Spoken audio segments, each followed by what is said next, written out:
Lots going on as usual. Today's Thursday, April 3rd, 2025, Tariff Day. Sees Canada dodge a bullet. We didn't actually get anything really added. There's some things that will impact Canada, but after the election, de minimis is something that is actually happening on May 3rd, and that's going to be a problem for certain businesses, I think. There are other certain things that are going to be happening, but if it's included under the USMCA, largely Canada dodged a bullet. But a lot of politicians, Jagmeet Singh, Doug Ford, Mark Carney, are all acting as if Donald Trump is the big problem and we've got to fight this trade war with everything we've got, Team Canada, or whatever nonsense they're spouting, etc. But really, Mark Carney's Team China, right? How close is Mark Carney to China?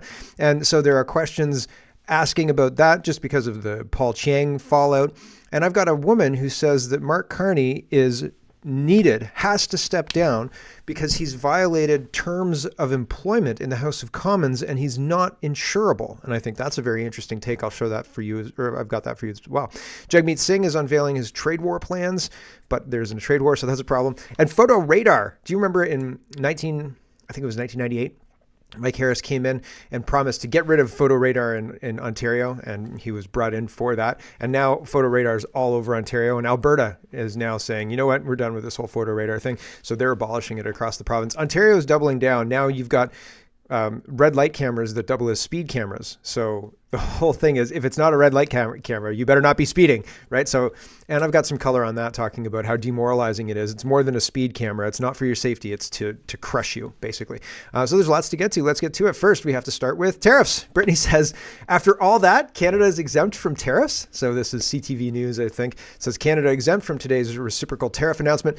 White House fact sheet states. Follow live updates. I remember a couple of days ago, 10 days ago, weeks ago, going through the it was March 26th. It was March 26th, because actually it was March 28th that I went through it, but it was March 26th, the White House fact sheet came out, and the White House fact sheet said USMCA products are exempt. And I was like, I don't know why everybody's so upset. What the heck is going on? And it wasn't me who broke that story. It was another journalist person who did it.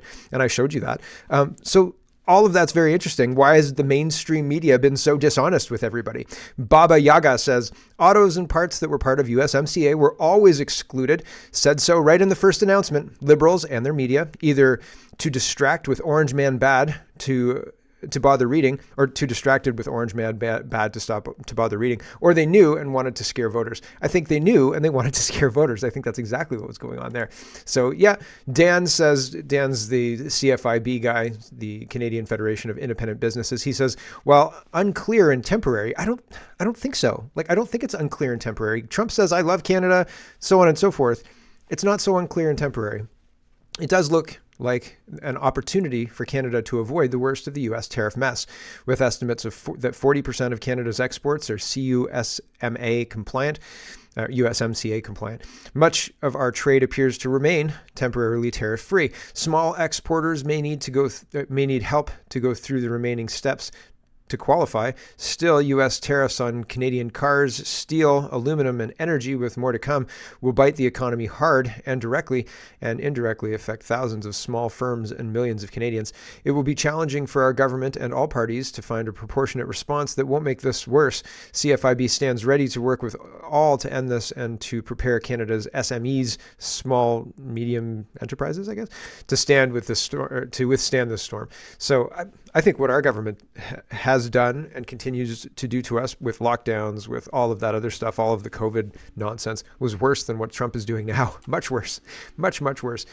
David says, if Canada isn't on the list for Trump tariffs, then Carney shouldn't be on your list for prime minister. Let's turn the page on 10 years of economic stagnation in Canada. And I just wanted to show you the list. He's pushing for conservatives, but that's not surprising. China gets a 34% tariff. EU gets 20%. Vietnam gets 46%. Taiwan 32%. Japan 24%. India 26%. South Korea 25%. Thailand 36%. Switzerland 31%. And so on and so forth, right? Pakistan gets 29%. Chile gets 10%. Australia gets 10%. So pretty wild stuff. But Trump says, the best way to get rid of this is to just drop your tariffs. I'll show that to you in a second. Mark Carney says farmers, just before we get to what Trump says, honorable mention to China, who have instituted tariffs that are harming our Western farmers right now, and absolutely no one cares. Nobody cares. The media don't care. The politicians don't care. Absolutely nobody cares. In fact, not only do they not care, Mark Carney says farmers, ranchers, and agri-food workers put food on the table for Canadian farmers. In the face of President Trump's unjustified tariffs, we will defend their jobs and build their sectors by protecting supply management, which is nonsense, doubling revenue protections, which that system doesn't work and people opt out of it because it's a robbery, basically. You pay into insurance that you can never collect, and expanding processing capacity. Melissa says, not a Carney issue. China imposed 100% levy on Canadian canola oil and meal, as well as peas, plus a 25% duty on seafood and pork. Didn't mention that, right? Mark Carney doesn't care about that. So the tariffs that are biting Canadians are the Chinese ones, and how close is Mark Carney to China? Why won't he mention it? So Donald Trump says, everybody, all those tariffs we just mentioned on foreign countries, not Canada.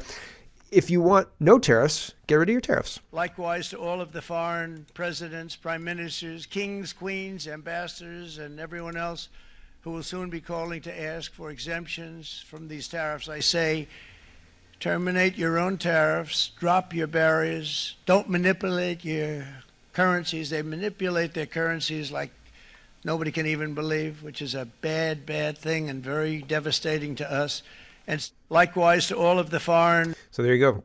Currency manipulation, right? Drop your tariffs. And the tariff on this list here that was put up by David Jacobs, the tariffs charged to the U.S. are listed on the left-hand side. So China has a 67% tariff, so the U.S. imposed 34%, right? And so European Union has a 40% effective, it's 39, but and so Trump gave 20%, right? 90% in Vietnam, 46%. So he says, drop your tariffs and we'll drop our tariffs. But until you drop your tariffs, no way, right? No deal. So very interesting stuff going on there. But Canada, it's not us, right? This guy says, feel like it's getting lost that Trump is also ending the de minimis. Temu, Shein, Shine, and direct from China sellers on Amazon just got nuked. Yeah, but okay, there's other people that are being entrapped in this or caught up in this. And indeed, like if you manufacture something, say like Apple phones, right? They design it in California, but it's manufactured and produced in China. Are those phones subject to import tariffs, right? Are those phones subject to a 25% import tariff on the manufacturer? If so, that's encouraging those manufacturers to bring manufacturing back to the United States, right? And so that's the point. And what they don't want is to have people who are shipping directly from a factory in China into the United States. They don't want that. But there are legitimate companies that have their product made in China because there are no manufacturing options in North America, really, to manufacture certain products. You can manufacture food in North America. Certain things you can't manufacture elsewhere, you manufacture here. But like a lot of the things that we buy are manufactured in China because we offshored all of that. And we did that in the 90s, and people didn't like it then. They were saying, this is a bad idea, we shouldn't do that. But now our whole system depends on it. And if you want to manufacture something, you have to manufacture it in China. So this is it's going to take time for businesses to find factories that make the things they want to make in the United States, and then get those factories working to produce goods and things for those businesses to serve the United States. It's interesting. The de minimis is going to change things. It's going to take out these bad sellers. Like people were saying, this guy says, I could do without all the Chinese knockoffs and redundant junk on Amazon. It's dumb to see the same exact product relabeled and sold under a different, barely pronounceable bad English name. So people they don't like having to compete with brands from China that have no storefront that are selling direct to the American market through Amazon.com. They don't like that. And they like Trump taking that on and ending it. But it is going to have an impact. Just pay attention, right?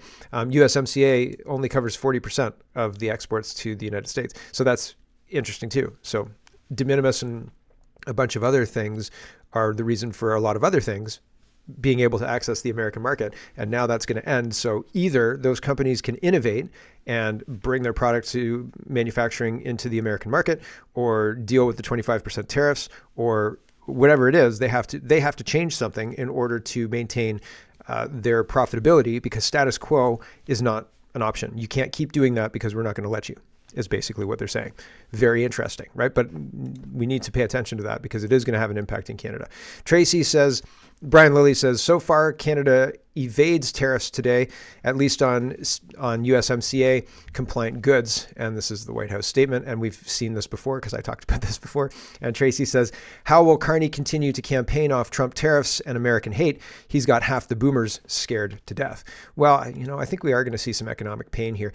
Here is Doug Ford saying that he would take the tariffs off right away if Trump took the tariffs off right away. But I think that they're crossing what they're talking about. The host is talking about all tariffs on the United States, which is what Trump wants, but really not the ask for what's going on with Canada right now. The fentanyl and the border jumping is the ask. But the host is saying, why haven't you done this already? Why haven't you taken these tariffs off already? And Ford kind of says, if you take the tariffs off, we'll take our tariffs off right away. I think he's talking about the new tariffs and things like that. I don't think he's talking about supply management. I don't think he's talking about the things that are actually at stake, the things that actually Trump wants dealt with. Anyway, this is just an exchange on tariffs between Ford and an American CNBC news guy. Here we go. Your tariffs off. I'm saying we will take them off. That's right. Then why is that not? I guess my question is, why has all of that not already happened? And does President Trump know that you'd be prepared to do that? He knows, and Secretary Lutnick knows that we're willing to take these tariffs off like in the next minute if he said he's taking their tariffs off. So let's look at the auto sector. Pivot, right?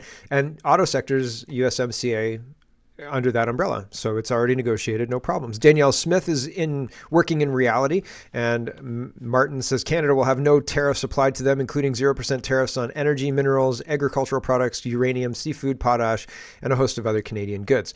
And so Danielle Smith responds to this news. She says, today was an important win for Canada and Alberta, as it appears the United States has decided to uphold the majority of free trade agreement, USMCA, between our two nations. It also appears that this will continue to be the case until after the Canadian federal election has concluded and the newly elected Canadian government is able to renegotiate the USMCA with the U.S. administration. This is precisely what I've been advocating for from the U.S. administration for months. It means that the majority of goods sold into the United States from Canada will have no tariffs applied to them, including 0% tariffs on energy, minerals, agricultural products, uranium, seafood, potash, and a host of other Canadian goods. There is still work to be done, of course. Unfortunately, tariffs previously announced by the United States on Canadian automobiles, steel, and aluminum have not been removed. The efforts of premiers and the federal government should therefore shift towards removing or significantly reducing these remaining tariffs on a go forward and ensuring effective workers across Canada are generously supported until the situation is resolved. I again call on all involved in our national advocacy efforts to focus on diplomacy and persuasion while avoiding unnecessary escalation. Clearly, this strategy has been the most effective to this point. As it appears, the worst of this tariff dispute is behind us, though there is still work to be done. It is my sincere hope that we, as Canadians, can abandon the disastrous policies that have made Canada vulnerable and overly dependent on the United States, fast-track national resources corridors, and get out of the way of provincial resource development and turn our country into an independent economic juggernaut and energy superpower. We really could, if global warming wasn't completely hamstringing our ability to develop our natural resources, Canada would be a very, very rich country. Like the last 30 years of stagnation wouldn't have happened. We'd have money and all sorts of money, lower taxes, education, accessible, not woke. I mean, I hope, right? I hope. But we've gone down the woke, communist woke poverty spiral, and it's not helping us. And so yeah, we have the potential to be an economic powerhouse. Very, very rich, mansions rich, right? But we're not using it because we believe a cracked ideology. Here is Brian Lilly. He says, did anyone tell him that we aren't getting hit with tariffs today? Mackenzie Gray says, Prime Minister Carney says Trump's tariffs have fundamentally changed the international trading system, but he has preserved key elements of Canada's U.S. relationship by not placing reciprocal tariffs on Canada. So here's Mark Carney. So President Trump has just announced a series of measures that are going to fundamentally change the international trading system.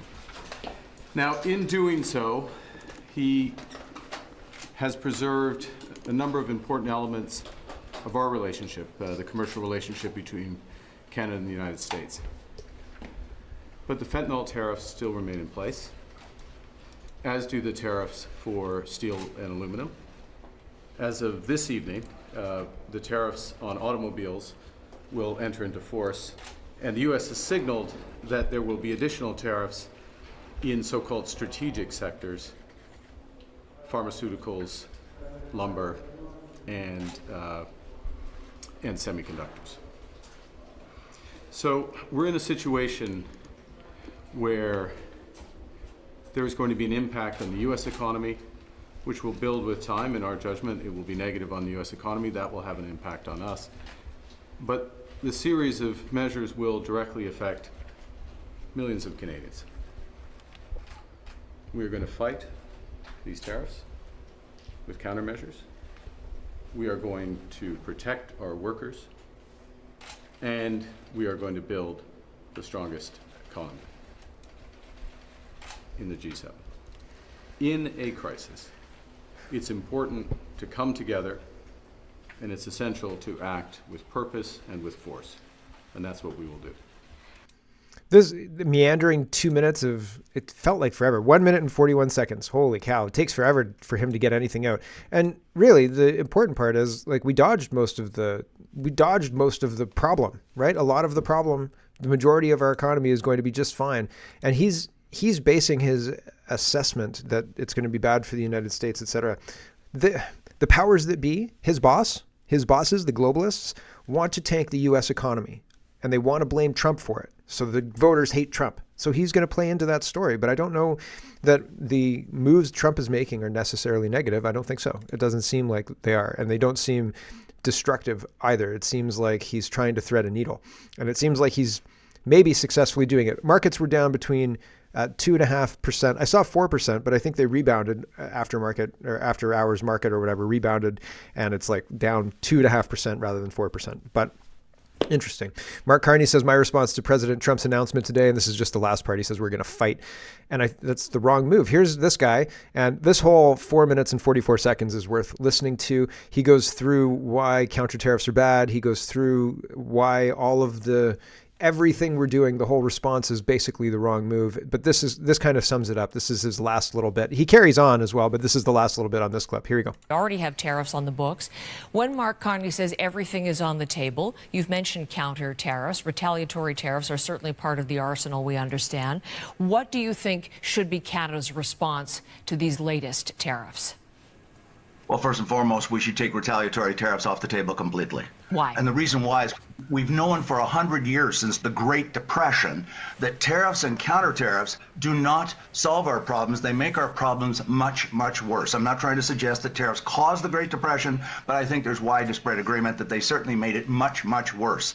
Governor Macklem 2 weeks ago, and I think it was in Oakville, Mississauga, gave a brilliant speech showing the research of the Bank of Canada economists of how incredibly destructive this is. And this urban legend, he didn't say this is my words, the urban legend that we are equal to the United States. We're not. We're 2.5 trillion. They're 30 trillion. And that we can inflict the mouse, Pierre Trudeau's analogy, can inflict damage on the 5-ton elephant is nonsense. Every study I've read shows that we're going to suffer far more than the U.S. In fact, the OECD said this just this last week. Right. Yeah. Economically, everything, right? Brain drain. People are going to say, well, I can get milk for $2.50 in Kentucky. Sure, it's got hormones in it, but $2.50 in Kentucky. I'm not advocating for hormone-laden milk in Canada or anything to that effect. I don't really want hormone-laden milk, but if they can do $2.50, I don't think it's the hormones that are making it cheap, right? We can do $2.50. We could probably do even better, right? We could do the same with oil, right? 70 cents a liter, sure, right? And that's probably still paying too much for being an oil producing country. How much does Iraq pay for their gas? They probably refine their products, right? We don't. Not at scale, apparently. Not enough to do the whole country. Mario says, because we have to send it to the United States and then they send back refined product. Back to this. Mario says, Pierre Poilievre released his plan to deal with the Trump tariffs. Now, remember, this economist just said reciprocal tariffs are the worst plan, period. Here's the plan, according to Mario. This isn't out of Pierre's mouth, but Mario's a supporter of the Conservatives, so I don't think he's lying here. But again, take it with a grain of salt, as everything. He says, the plan is broken into 3 parts: immediate response, tackling the dispute after the election, and the long-term plan to build an economic fortress for Canada. One, the immediate response is these tariffs are unjustified. They're not unjustified. They're really, I've gone through it a bunch, and it's really not unjustified. Back to this. They will hurt people and businesses on both sides of the border, and Canada will never be the 51st state. I feel like that deserves its own point, but also, we're already in the configuration. If we don't want to be the 51st state, then we have to grow up and move out, and stand on our own 2 feet and all the rest of that. It's not, we can't say we're not dependent on you, Dad. I'm going to my room. Slam. Like, it doesn't, okay, you're not a dependent. Are you enjoying your bed that I paid for, son? Right? Like, it's one of those things. You can say all you want, but the actual configuration is Canada's sleeping upstairs in the United States house's bedroom, and we depend on them. Period. Economically, we depend on them for safety and security, etc. We depend on them, and we don't give the required amount, 2% or 5% or anything, to national defense. Instead, we spend it on free healthcare. Not free healthcare, and free dental, not free dental, right? It's all taxpayer supported, so it costs money. Back to this 51st state nonsense. Our immediate response should be to impose reciprocal tariffs to discourage the American attacks. Womp womp, right? That's the wrong move. We must also prepare for the impact, and our response must make it a priority to keep our industry moving and our workers working. This is why a Conservative government will launch a Keep Canadians Working Fund, a targeted temporary loan program for businesses directly hit, helping them keep workers on the job. 2, tackling the dispute after the election, we will propose accelerated renegotiations to replace the Canada-United States-Mexico agreement, bringing in a new deal on trade and security. We will also propose that both countries pause tariffs while we renegotiate a deal. Canadian businesses and workers need certainty now. During the negotiations, we will protect our border, our resources, our farmers, including our supply management farmers. Right? He's signaling support for supply management here. Our fresh water and our automotive workers. Also off the table, our sovereignty, our laws, our currency, our land, our water, our skies, our culture, our official languages, and our resources and Indigenous rights will remain in our control for all time. These are non-negotiable. We will never back down from protecting them. We will rebuild our military and protect our border, not because President Trump wants us to, but because it's the right thing to do. We will work with the Americans to stop illegal migration and drugs in both directions at our shared border and illegal guns coming into Canada. To be clear, any commitments we make on defense, border cooperation, and market access can be withdrawn. We will hold up our end of the bargain only as long as he holds up his. And Mario says that's good leadership, he says. Actually, he says that's damn great leadership. Do you think so? There are things here, like, I understand the positioning to say we're going to defend our national security and things like that. But again, it's like you're upstairs playing on your phone in your bedroom with your door closed, steaming angry about how your dad thinks you're not a real grown-up, right? And it's like, well, you could be going out looking for a job, dude. You could go out and, make yourself worth something to somebody so they want to hire you, or even better, you could sell your services to a business, and you could sell multiple businesses, right, your services, and then you are actually standing on your own 2 feet, and then sure, Dad doesn't have anything to say. You gonna move out yet? Like, you gonna stop being a leech on us yet, son? Right? No? So I remember a Cosby show where Theo was giving Dr. Huxtable a hard time, and basically it's the same premise, right? And then Dr. Huxtable came up to his room and put a price on everything. He's like, okay, well, the bed, he gave him like $7 or something like that, and he's like, the bed's going to cost you $5.50, and the desk is going to cost you $3, and like he ran out of money good and quick, and the point was made, right? We don't have anybody to teach that lesson or to slip roofies into our drink.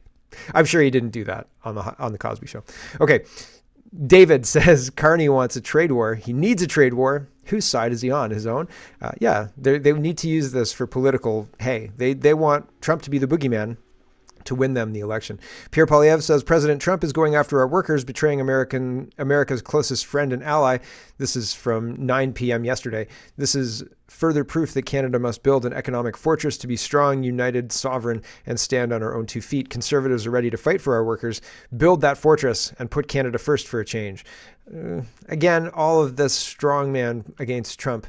It sounds like they're all doing exactly the same thing. Here's this guy being interviewed in New York, and this woman says, what do you think about all this stuff that's going on? He says, I love it. More than that, I effing love it. Here we go. He doesn't actually swear. Here we go. How happy were you when Donald Trump won? Overjoyed. It was finally happened. I mean, I'm kind of glad they stole the last one, because that's basically what happened, because it gave them 4 years to figure out really what the deal is and to sit back and now how to go down there and punch everybody in the goddamn face.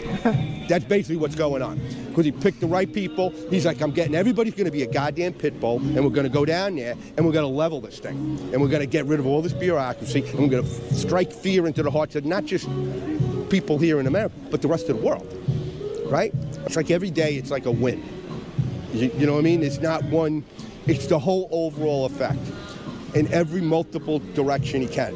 And what he's proven is, because politicians in Washington, they made everything seem like nothing can get done. Nothing can get done. And he's proven, yeah, it can. Yeah, it can. Yeah. You know what I mean? Yeah, he's here to do it. You know, he's not here to dilly-dally. You know what I mean? We want results. And he's telling everybody right to their face what he thinks. I mean, the first day he was there, he's got people in it, he's signing everything. And the White House press is in the Oval Office, holding interviews, answering questions left, right, and center on multiple subjects, which the last guy couldn't do, wouldn't do without a teleprompter. You know, so the guy can discuss everything and any subject matter in a way, you know, and it's, He's here to do it. Interesting, right? I think he made a couple of good points. I think it's funny because I think he's right. The 4-year situation where Trump wasn't in office gave him time to align his strategy with to be as effective as possible. Also onboarded a whole bunch of allies that wouldn't have been there had he got two back-to-back terms. So that's interesting. Elon Musk, RFK, there are others, but those two are big ones that wouldn't be likely allies if Trump had a different configuration. So it's very interesting. And the planned inability for governments to do anything. I watched this video. MC shared a video with me, and it's New Order of Barbarians. And there's 1, 2, 3, 4 tapes. And I'm on the second tape now. I watched the first tape yesterday, and I'm like halfway through the second tape. And they describe the nightmare world we live in, and the planned degradation, the planned kind of destruction of everything, the inability of the politicians to fix anything while things fall apart. That's kind of a punishment and a demoralization all at the same time. Like, we're going to take your money, we're going to spend it on foreign wars, but not really. We're going to launder it to our friends, but we're going to excuse it as a foreign war. And we're going to watch your country collapse and fall apart, and it's to demoralize you. They were recorded in the 1960s, 1968.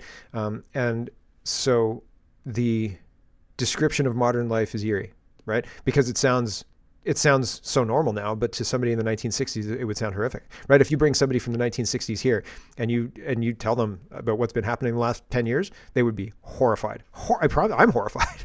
Horrified, I tell you. CTV News says Carney meeting with Canada's premiers responding to the latest U.S. tariffs today. This is 6:30 this morning. So Tim Houston, who's the premier of Nova Scotia, I always make that mistake and I don't know why. He says, in the past few months, we've seen Canada's relationship with the United States drastically evolve. We've lived on pins and needles, wondering if the United States would honor its trade agreements and respect our long-standing relationship as friends and allies. Again, I feel like we are the worst ex ever. Like, we are the worst ex. I was standing around waiting to see if, somebody would respect the history we have.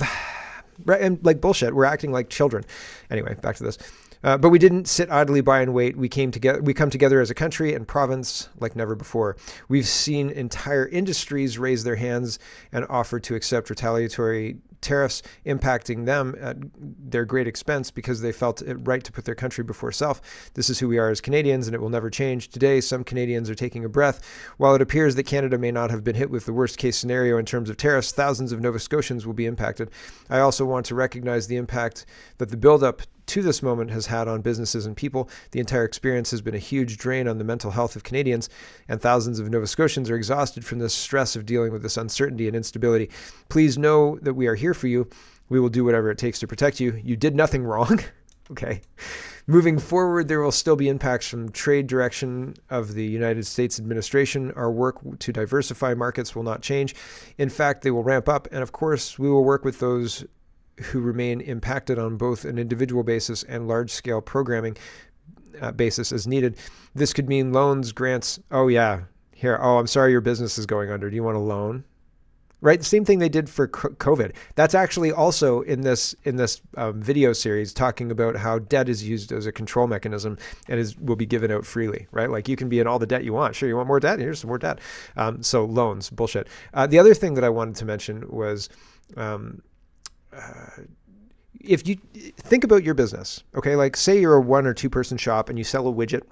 And you sell say you sell a spatula, and it's a really nice spatula, right? And you sell a butt ton of them to the United States, and they're $19.99 for whatever reason, because it's a great spatula. I don't know why you'd spend that, but whatever.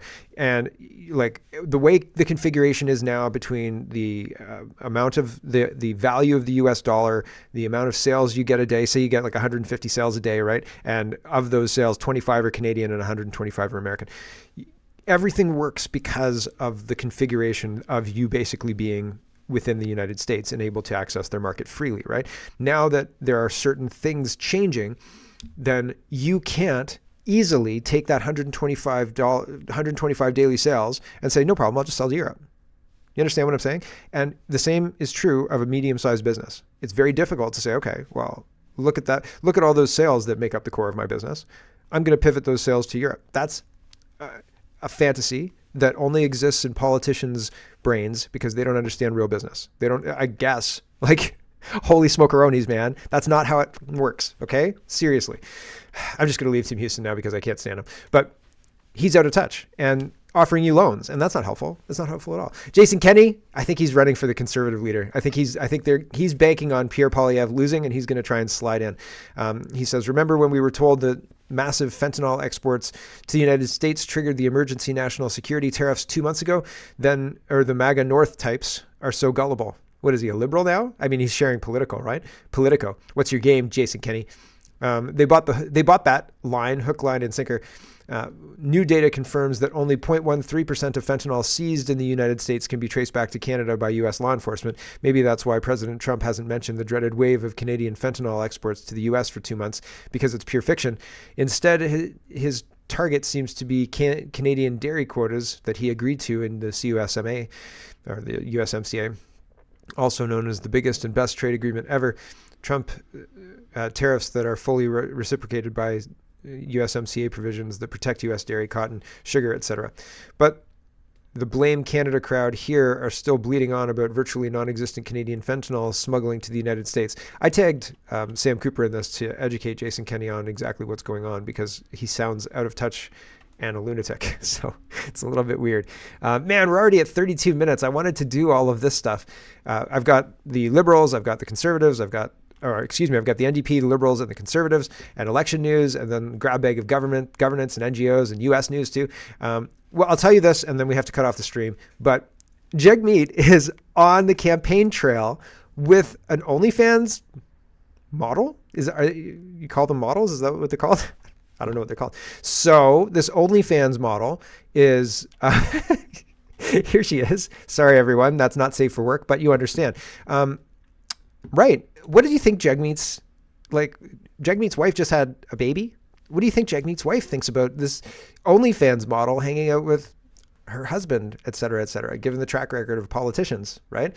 Leviathan says OnlyFans porn model Jessica Wetz appears alongside Jagmeet Singh in a Kefia dawning video to talk about how they want to throttle and prevent Israel from winning their war and rescuing their hostages. It seems the NDP have resorted to porn stars for social media campaigning. What? Like, what? What is going on? So I had to verify that she was actually a OnlyFans model. So I went to her profile, and yep, you can confirm it very, very quickly. Oh, it says it right there. But like when you go to the profile, there's her showering and things like that. I was like, okay, well, there you go. I've seen much more of you than I need to see. But here she is talking to Jagmeet Singh. Does this make you think twice on the NDP? Do you think to yourself, man, these OnlyFans models really know their stuff? They know politics, sure. As Canadians, we're proud the American military does not get to decide what goes on inside our borders, because we don't vote for them, and Palestinians deserve the exact same thing, and I know you feel similar. Absolutely. Should not be selling or buying from a country, especially a Netanyahu government that violates human rights. It's interesting that the NDP think that talking endlessly about Palestine and Israel and foreign wars, foreign conflicts, and staying away from Canada is a winning thing. And it's weird that they think porn models are another winning campaign thing. Is she on the bus? Is she on the... That would bring up other questions, I think. All right, we're going to say goodbye to the stream. Thanks for watching, everybody, and we'll see you. Hello, everyone. Thanks very much for watching. This is just a short version of a longer show. If you'd like to get the whole show, you can go over to CanadaPoly.com and sign up for a subscription. Just look in the drop-down tab for Shop and Donate and look for subscriptions, and you'll get immediate access to the full show. Love to see you. Thanks for watching, everybody. Have a wonderful, wonderful day.